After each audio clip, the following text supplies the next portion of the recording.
Putting the pieces of your life back together after you've been beaten down by narcissistic abuse isn't as straightforward as it seems. Once you're physically safe, the process of feeling emotionally and energetically safe becomes your number one focus. But after that, well, there's still another step. Regrowing your inner confidence, self-trust, and creating a nice, thick barrier to ever being drawn in again. Today, we talk about how to create that deep wellspring of self-trust and make one badass barrier. Flowdreaming, still kinda woo-woo, is just what it sounds like. An escape into the world of woo. Also, a ride into you. And how to feel happier, wiser, and more self-aware in every way. It's your ultimate journey into personal growth and inner power. We'll explore ideas like how your energy self influences the kinds of opportunities you encounter, or how your personal growth can drive your business growth, or even how that feeling of being stuck is really always coming from something else. We just have to figure out what. That's right. We're a dash of woo-woo, a sprinkle of self-care, a heap of problem-solving and pattern-busting, and a giant cup of encouragement. We're going to relight so much passion, purpose, self-love, and confidence in you that you practically stagger. I'm Summer McStravick, your host, and welcome to Flowdreaming, still kinda woo-woo. Hi friends, it's Summer here, and welcome. I'm so happy we're going to spend the next few minutes together and figure out, are you or have you ever been with a narcissist? Are you putting yourself back together as a result of this relationship? And these relationships, by the way, are not just with partners or spouses. They include parents, they include brothers and sisters and siblings of all kinds, as well as people in the workplace. So you may get some ideas as you listen to this today and realize, oh yeah, that sounds like something I experienced. So let's go into it, all right? Before we do, a couple of cool little announcements. You know, we're wrapping up this season of Flowdreaming, still kind of woo-woo, the 20th season, frankly, as I record this right now. Some cool new things have been cooking at Flowdreaming. One is the Flowdreaming Mastermind. I have been expanding and tinkering with it a little bit. I'd love for you guys to go check that out. I now have a free space where we can gather together. It's called the Stardust Society Flowdreaming Mastermind. And we talk about all things manifesting, all things flow.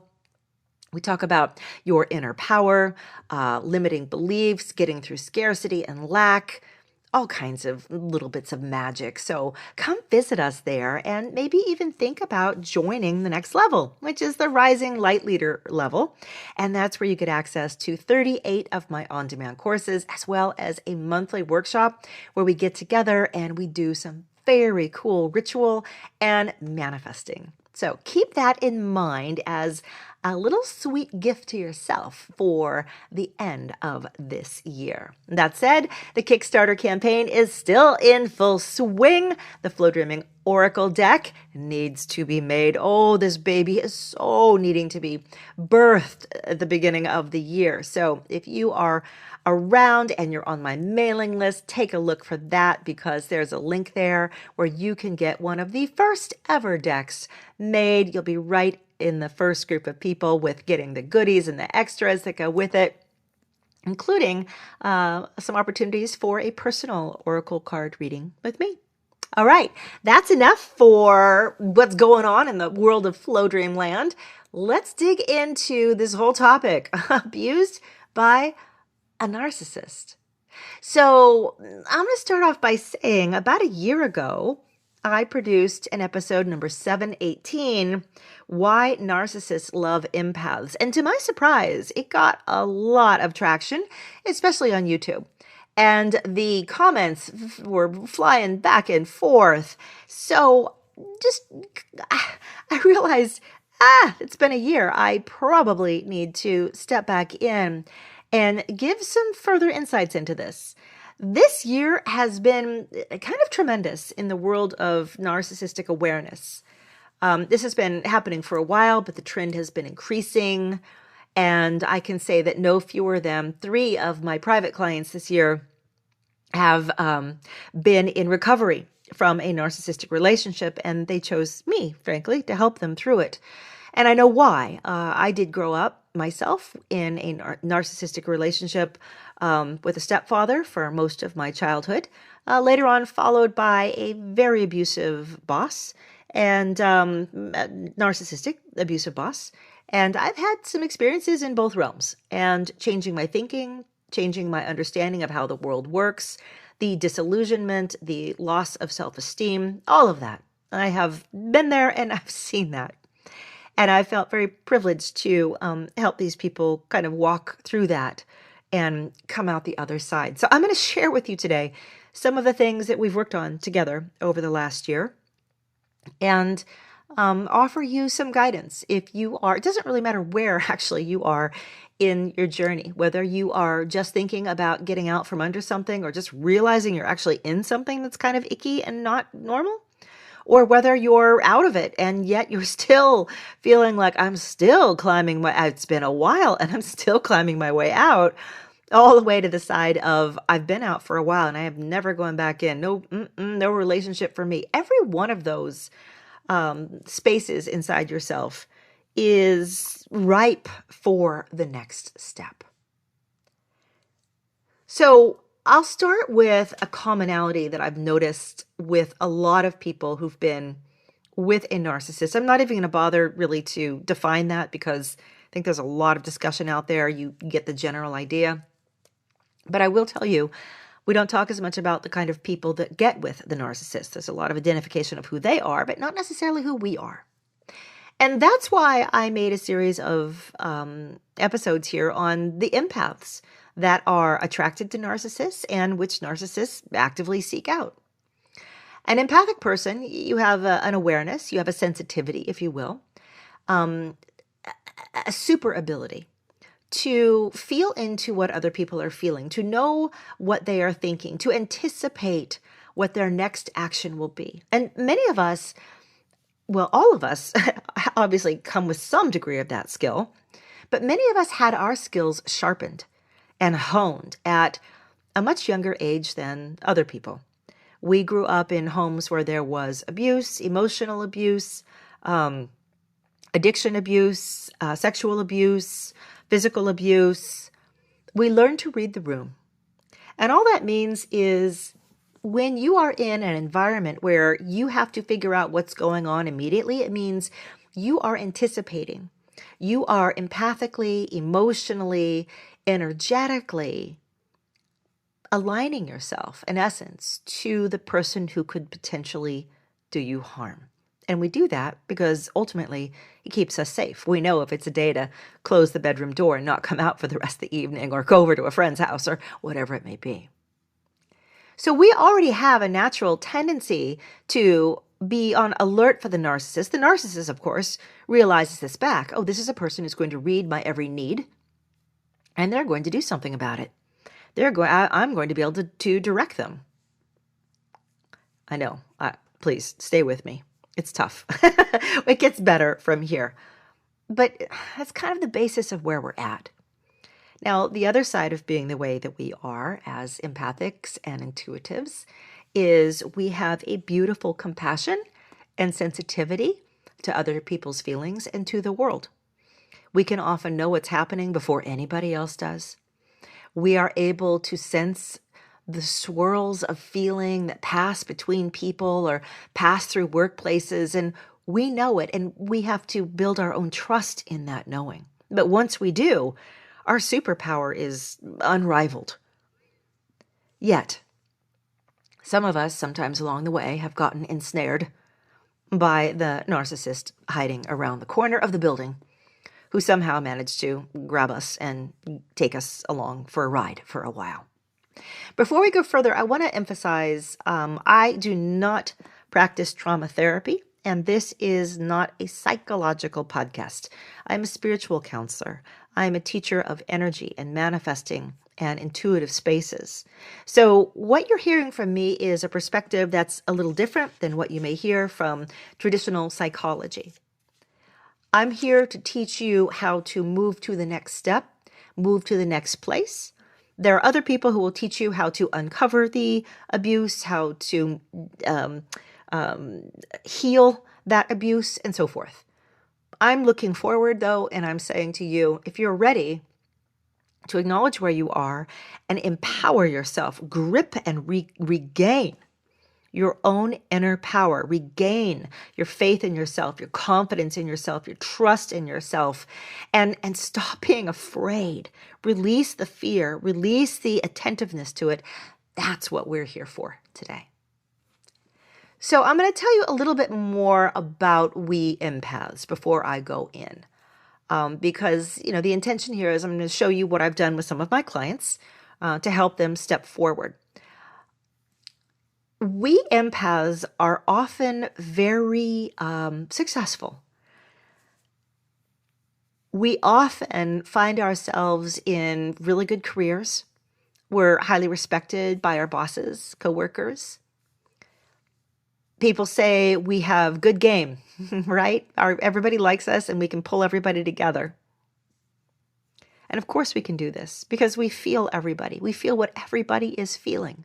And if they're hurting, then we hurt. Our goal is to make sure nobody is hurting. Everybody feels heard.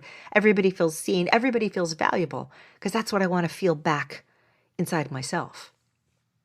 So we tend to be a little burnt out.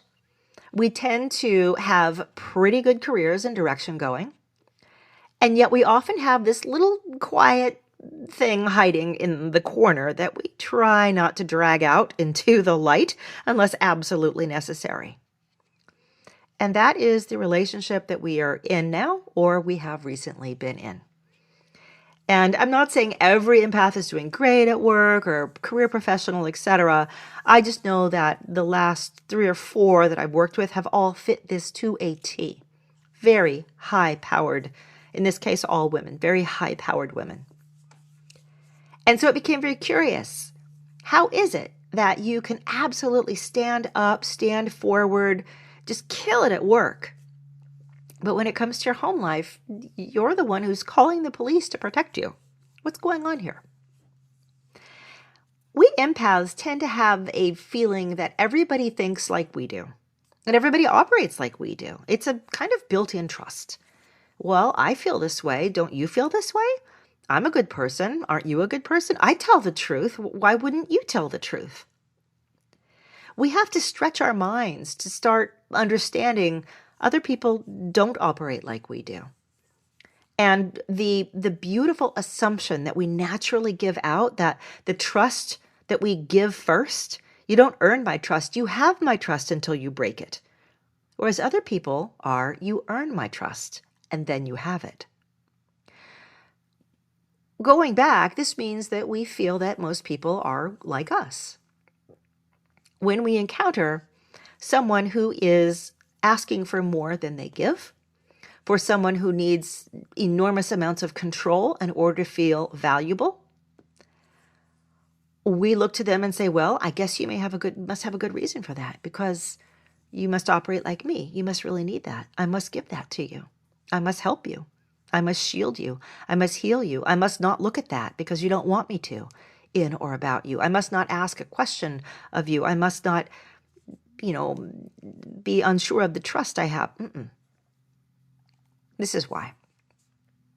We also tend to think that life is fair and that the meritocracy really works. Now, I'm not being a Debbie Downer here. What I'm saying is we have been taught and we believe that if you work hard, you'll get ahead. If you are good to the person you're with, they will be good to you back. If you love them, they will love you. And again, it's a beautiful way to be. And I don't want you to stop being that way. But what I do want you to understand is that this works for many people, but not all of them. It's the ones it doesn't work for that you're now growing this beautiful and gorgeous antenna to be able to spot and smell their stink from a mile away. So I want you to keep these best and beautiful superpower parts of yourself, but I also want you to realize that in the world of a narcissist, a meritocracy, it means nothing. And meritocracy means that if you do good, you'll be promoted. If you are smart, you will go places. If you do this for me, then I will reward you with love and attention and long-lasting help and care. This is not true for a narcissist. Narcissists always tell us, whether we're empathic or not, that our perception is wrong. They're always the first ones to turn things around and say whatever we're accusing them of or unsure about with them, no, they say that's actually you. As soon as a person does that with you, you can almost, I'd lay down money that I'm going to find a couple more clues within a few heartbeats that they're falling into the narcissistic realm. We call it gaslighting. But it's gaslighting plus. It's saying that you discovered something about me that I didn't want you to discover. So not only am I going to say that's wrong, but I'm going to turn it around and say, no, you're the one who's doing that. You're the one who's snooping through my phone. You're the one who's not trusting me. You're the one who is, and you know how we are. We want to believe because we're good people. And so we say, oh, maybe I shouldn't have done that. You're right. I didn't extend trust. That was bad. Then they're going to go on and minimize whatever it is that you found. They're going to minimize whatever it is you've discovered. They're going to minimize whatever it is that you feel. And that is how they deal. Period. So if you have been in a circumstance where you're being minimized, maybe this is at work. Maybe you're the one who's shouting alarms and saying this is difficult and this is hard and this other person is not good. And the other person is minimizing. No, you're wrong. Maybe that's you. Can you see how this starts to make you feel like you're crazy? So if you're starting to feel like you're crazy, I want you to pause that, to hit the pause button. You're probably not crazy. You're probably feeling crazy because you're getting two cross currents of energetic information. The one is what you see and know to be true. And the other one is the person telling you that's not true, that's wrong, I'm going to minimize it, that's you. It creates a dizziness effect. And what we often do then is we simply kind of sink underneath it because it's really hard to hold for most of us. And I don't expect you to. But I do expect you to at least acknowledge I feel dizzy. And I feel confused. And that in itself is a sign that I am not in a clear, growth-fueled, positive, love-fueled relationship. We also want to believe in the best about others. That goes in the whole thing of everybody operates like us. We believe that everybody really is seeking to be a better person, to grow and expand and find truth. All the ideals and feelings we have, we assume others have as well. And what we do is because we are so used to being chameleons, the little lizards that change their skin to blend in with their environment. It's a way of, protecting oneself essentially in the big world for those little lizards. We do the same thing. So our nature is to align and understand things from a narcissist perspective first, because we have just changed our markings, our spots, to align with them. It's a protective measure. But the minute we stop aligning with them, we also start to see maybe they don't look for the best. Maybe they're not looking out for me. Maybe they are just looking out for them. And there's a little bit of heartbreak in that feeling. I've had that happen multiple times. When I said I had a boss who was a pretty profound narcissist, the moment I realized that they were not actually interested in the quality of my work, promoting me for my work, helping me, rewarding me for my work, and that if I did even better, like my answer was, well, I'll just do better. I'll just do more. I'll just give more. I'll work longer. I'll stay more weekends. Doing better work was actually worse for me in the end. My role with them should have been to do worse work, to pull back, to not be threatening, to say yes a lot more. And I'm not thinking and I have no ideas. You have all the ideas. I didn't know that at the time because I believed that they were like me. I believed if I do more and give more, they'll see that and they'll think that's amazing and applaud me and give me more resources, and then everybody goes up. So check in right now. Is that the kind of abuse you may be experiencing? Someone who is not feeling that way about you. One other way before we move into the next segment here is we often doubt that we can do things on our own, live on our own, succeed on our own. Now, not all of us feel this way, but even my most high-powered corporate gals who are making all the money in the relationship, by the way, somehow end up with this feeling that, but I can't do it without them. And it's almost unexplainable. You would think, obviously, but this isn't something that is rational. It's something where we are hearing over and over again, you can't do it, you're dumb, you need me, you should listen to me, that's not how we do it, we're going to do this other thing instead, you can't go there, you can't see that person. We get used to such a constant barf of this kind of information. It's like, when people go to jail, you've heard about this called being institutionalized. At first, they're in jail and they don't like it and they pick fights and they make big messes, but eventually, it's such a wearing situation. And they become what you call institutionalized. When they're let out of jail, they find themselves returning right back into jail because it's all they know. Even though they've desperately wanted to get out. It's what they know now. It's familiar. They know how to work in it and be in it. And many of us get conditioned in the same way. So we end up with this almost polarization inside of ourselves. I'm strong and powerful here, but over here, my life is pretty deeply controlled. And I am placed in a little tiny box and told I'm not good unless I do X, Y, and Z. This is classic narcissistic abuse in any context, in any relationship. So I want to help you understand how to heal past this.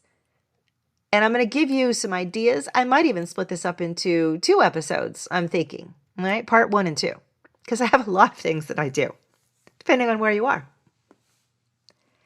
First thing I want you to do, look at where you do lead. Where are you leading? And ask yourself, why don't I feel that same way in this relationship? So I use the example of these kind of leadership roles in work. These C-suite people, executives, entrepreneurs, and so forth. Maybe, though, you actually lead in your family. Maybe you lead among your siblings. Maybe in your friend circle, you're the one people come to and ask for advice and look to. You have areas of yourself where you are strong and you are visionary and you are sought. Notice those areas.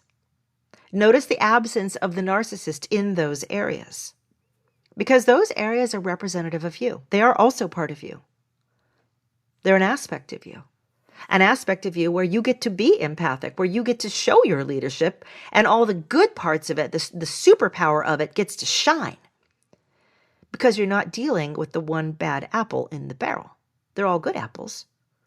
So what you're giving out is great, and it's being seen in a great way. Look where your skills and your ability and your empathic nature are shining. Notice that. Because I'm going to ask you to use that as a point of contrast. See what I'm getting at? The more you recognize how powerful and what a good leader and how well liked, how well revered, how heard, how loved you are in other areas, you're going to be able to now look at the one area where the person is saying you're not good enough. You're still not good enough. There's something wrong with you. Why did you do that? Why are you checking up on me? Why are you doubting me? Why are you asking me for, what I did with that money? Why are you... You're going to be able to look at that and say, that's so strange. This is the only area where I'm hearing that kind of feedback. And that's the first way that you can kind of partition this off and start to recognize it as something anomalous, meaning something strange and not congruent with the rest of what's going on in your life. See, often when we're with narcissists, they kind of blend in, right? Everything kind of smooshes together and we don't see the area where it's happening. But once we're able to view it and cordon it off, now we've got something to work with. Once you see this, I want you to think about making sure you're in a safe space. This goes without saying. Safe spaces aren't just physical safe spaces, but maybe that's something you need as well. I'm talking about spiritually safe places, emotionally safe places. The more we're around that narcissist, or the more control they have over us, say you're in a workplace and it's your supervisor or a boss, for instance, the more we feel like we don't have a safe space. If we mess up, we're out. If we mess up, we lose our job. If we mess up, then our partner's going to leave us and take our children. If we mess up, that's an unsafe feeling. If you have any of those feelings right now, that right there is a huge red flag. Because when you're with somebody who's not a narcissist, you don't feel that way. You feel like if I leave my job, my boss is going to say, we're really going to miss you, but I'm going to write you the best letter and I'm going to help you find, if I have anybody I can network you with, please let me know. So you're looking for red flags like that. A place where you can think clearly and separately is what's required. As Virginia Woolf said, a room of one's own. And what this means is when you are under the influence of someone else's emotional, energetic, psychic, continuous blah, blah, blah, blah, blah, the sort of megaphone that narcissists tend to hold around us all the time, they're drowning out. Imagine that they're standing there with a bullhorn in the bedroom all the time. You're not going to hear the birds outside. You're not going to hear people knocking at your door. You're not going to hear a lot of things because you can't hear it. They drown it out. So you want to give yourself moments, days, weeks perhaps, to be in places that are quiet.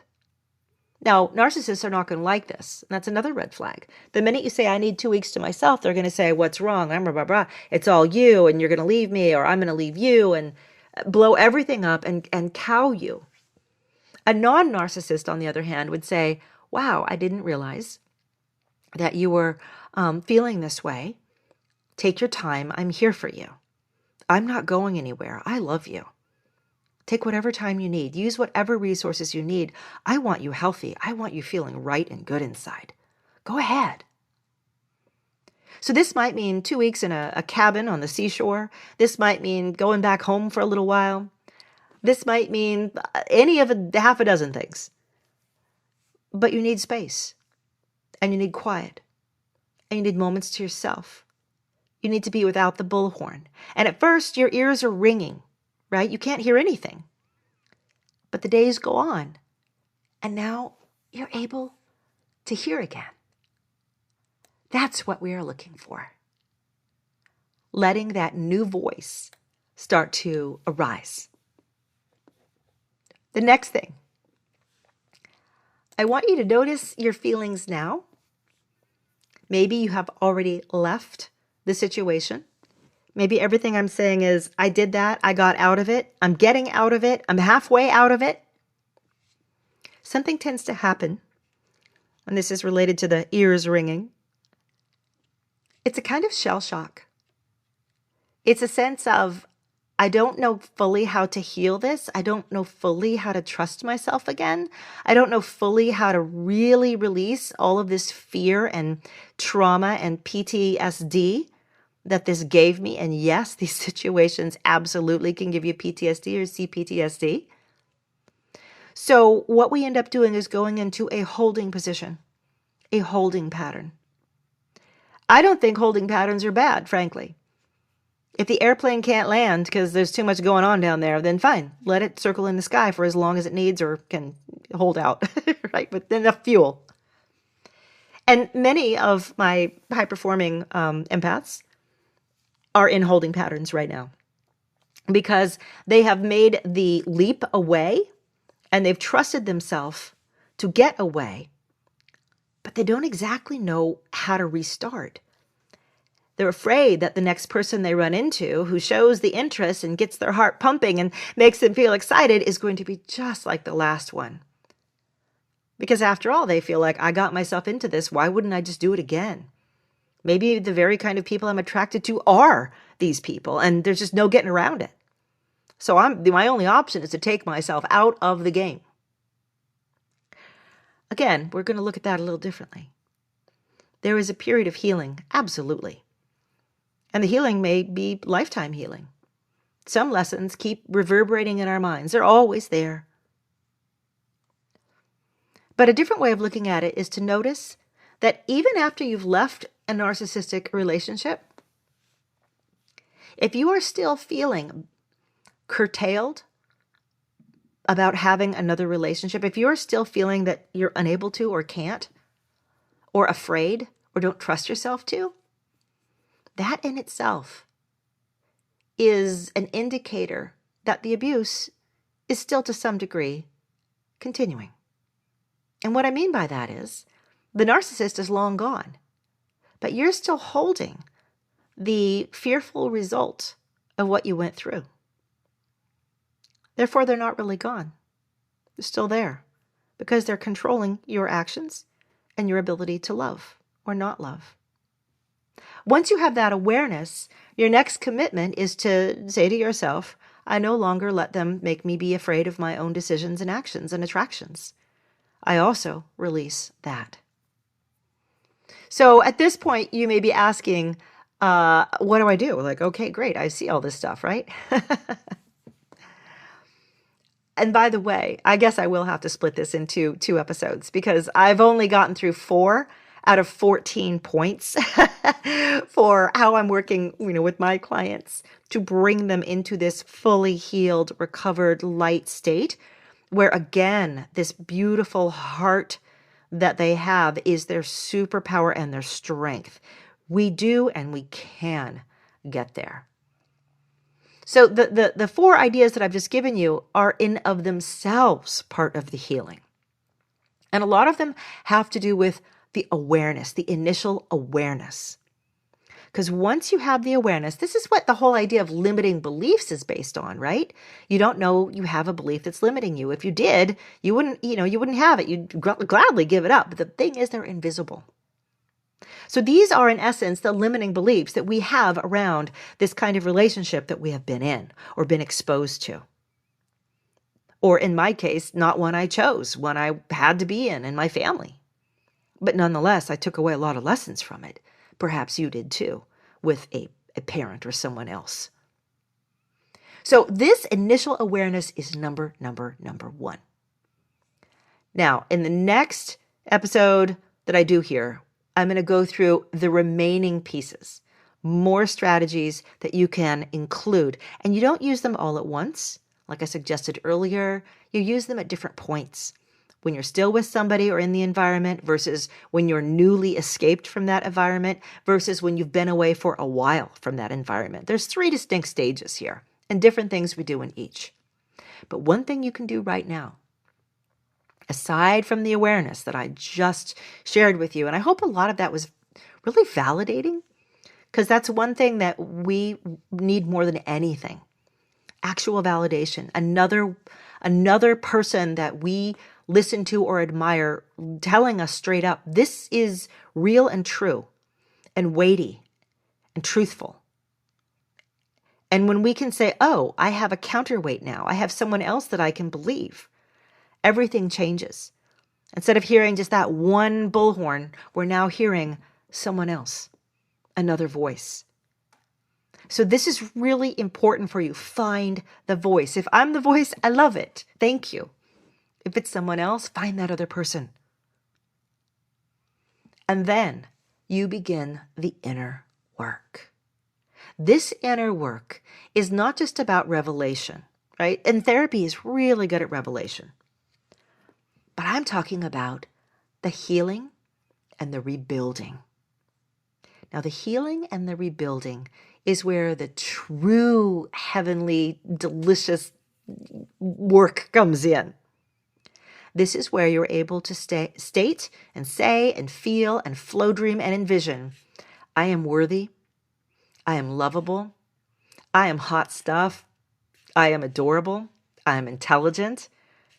I can easily take care of myself. The world is rewarding me and will continue to reward me. And anybody who's in my life needs to earn my love and appreciation. And they need to earn it every day. And anytime they bring me confusion or self-doubt, I either look at myself and ask, is that true? But if it's a continuous thing, I look at them and say, why do you need me to always be in a place of doubting myself? Because I've healed past that. And that just doesn't sit with me anymore. And as a result, you're boring. And this is when you start to really begin to trust yourself. That no, you're not going to get with another one. No, you're not going to end up in another workplace like that. No, you're different. You've changed. And that perhaps is the last key takeaway here. Your narcissist is never going to change. The narcissistic workplace is never going to change. It is what it is. They don't have any reason. There's no compelling need for them to be different than they are, as long as they're getting what they need from people like you or the people around them. But who can change is you. And once you do, they're like leaves falling away in the wind. You will simply not have them in your life anymore. You will not even encounter them in your sphere, in your world anymore. And the moments when you do encounter them, you'll smell them a mile away, like a big open clove of garlic. The vampire. You'll be like, I smell, what is, oh my, I know that. Ooh, God, nope. By the way, I love garlic. I shouldn't have used garlic. But what I'm saying is, it'll be so obvious to you, there won't be anything there. And the narcissist will also look at you and they'll instantly realize this person is not going to give me what I'm looking for. They're not going to. They're not going to respond the way I need them to. They're not going to feel the way I need them to. They're not going to give me their power the way I need them to. They're just not going to. So I'm going on for easier pickings. And that will happen. So I encourage you. You're on the path of healing already. Just the fact that you listened. If you listened this far, you're already on the path of healing. Because you've realized there are people in my life. And by the way, not every narcissist is this huge, giant Grinch boogeyman. You can have people who are slightly on the spectrum of narcissism, but enough to be a constant grind, right? That's that person in your family who is always somehow having a problem and it's all about them. And it's like, can be in a much smaller way that doesn't impact you daily. But still, you can heal from them. And in so doing, you heal yourself. And in so doing, it's sort of like you heal them right out of your world in many cases. So resources that you can start playing with. And like I said, I still will have another episode. I just didn't want this one to go on forever. But I would love for you to go to flowdreaming.com. Look for the flow dream called Strong, Healthy Boundaries. You can also go to the App Store on your mobile phone and download the Flow Dreaming for Meditation and Manifesting app. Strong, Healthy Boundaries is going to start building up this beautiful, kind of just strong wall of love and awareness around you. And there's also a playlist called the Confident Playlist. This is for you to grow your acknowledgement that you know exactly what you're doing and your feelings are right and you should and can be trusting them, and that the other person or people who may be trying to tell you opposite, they're probably not doing it for you. They're doing it for them. So those are my recommendations. Lots of love to you guys. Like I said, there will be a part 2, and I'm going to go through the rest of, are you abused by a narcissist? Here's how you can tell. Do you even know a narcissist? Is there one in your life? Here's how you can tell. And I'll complete my insights into how I work with the beautiful people in my group in the world of flow dreaming to heal them through this. And if anything I've said is making you feel like, can you work with me too, Summer? Just put up your hand. Really, send me an email and we can start talking about what you're looking for and the different modalities you might be researching. And I'll tell you if I think that we would be a good fit and if I can help you get to the other side, just as I've been helping others. All right, lots of love. I'll see you all next time for another episode of Flow Dreaming. A quick note for newcomers. Flow Dreaming is both an energy practice and a way of seeing the world. It teaches you how to manifest, heal, and use your emotions to create a sublime life. You'll find over 300 recorded flow dreams, which are similar to but not the same as meditations, and a free short training at flowdreaming.com. This show dives into flow dreaming and other concepts to help you live a more powerful and fulfilling life. Now, let's get to the show.